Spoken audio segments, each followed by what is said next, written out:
Okay, here we are cutting the foam. Again, just using a bread knife, relatively sharp bread knife. It's quite easy to just lightly drag the knife across your marked line. First time through, be very careful, get it straight. After that, you can put a little more pressure on and go a little faster. So you get to the end, makes a little cleaner edge. If you fold it like this on the last piece and cut from this side.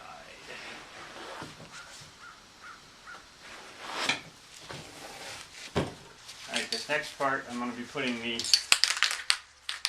synthetic jute backing on the back side of the foam. I have covered my table with a thin layer of plastic because this glue can get a little messy. Lacquer thinner will take it right off of the table if you get it on the table. You don't need very much. A thin layer will do you. It's alright.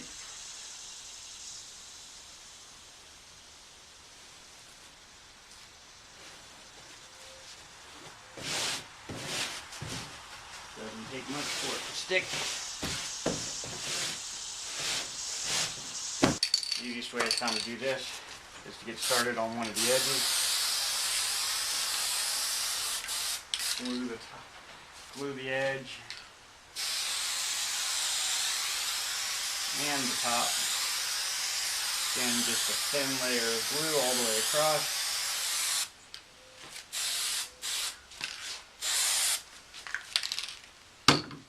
Start your polyester batting on that edge that you first started to glue.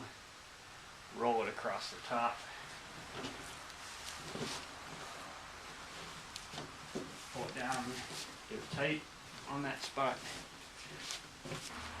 Got extra left on the corner. I just bunch it up. Cut that off. Have it a little heavy in the corners. That makes your seam stay full. Put your foam into the fabric without the metal frame first. It's easiest to get this started and then put the metal frame in as a separate step afterwards. So.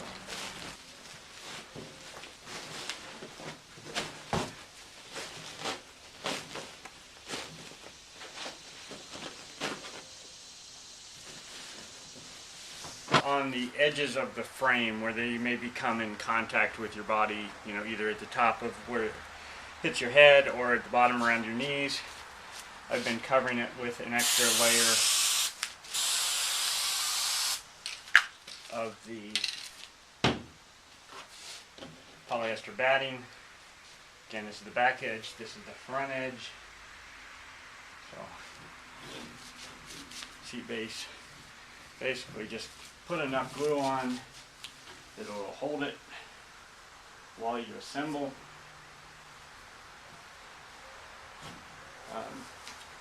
It's not that important that you get that to fit well. Then you just start stuffing it in and make sure you hold the foam in place while you're stuffing, or the polyester batting in place. That'll make that metal frame a little softer. Should you bam your knee on it or your head.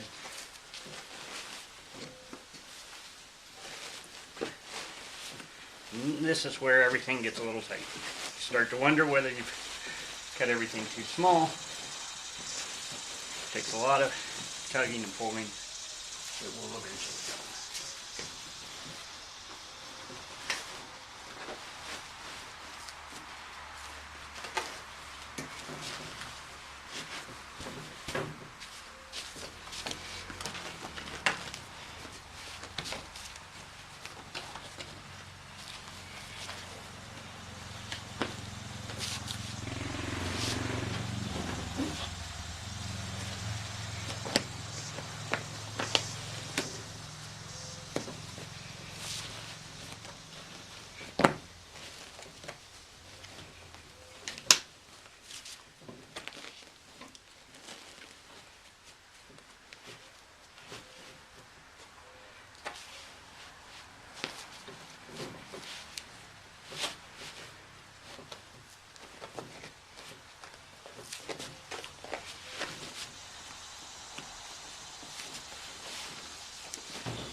And this is the point where the cushion actually starts to look like a cushion.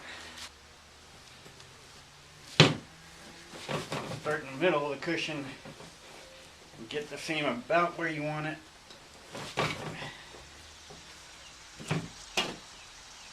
Find a spot and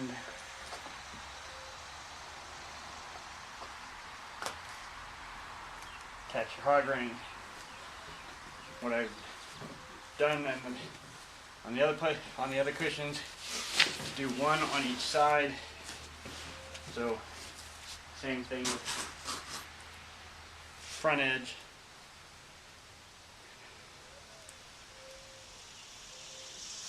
Again, hog rings pliers are a spring-loaded plier, so you can just hold onto the hog ring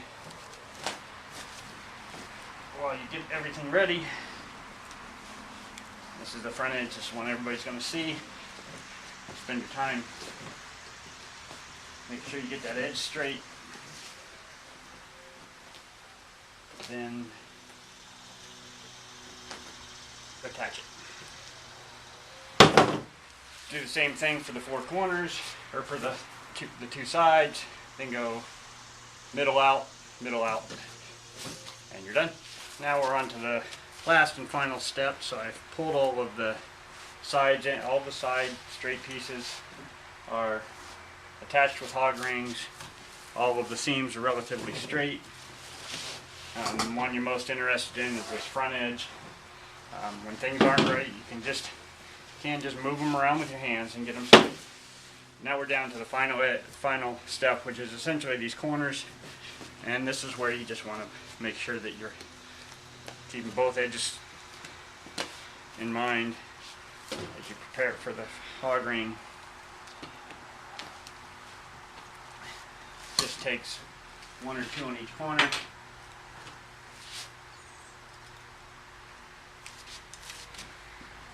To hold things in place. And do that on all four corners. There you finally have it. The complete seat base, hog ring together. Seams are straight, tight all the way around. Side edges are up against walls. They're not that important. But same with the back edge. Didn't spend that much time getting the seams straight. It won't be seen. But fabric's tight all the way around.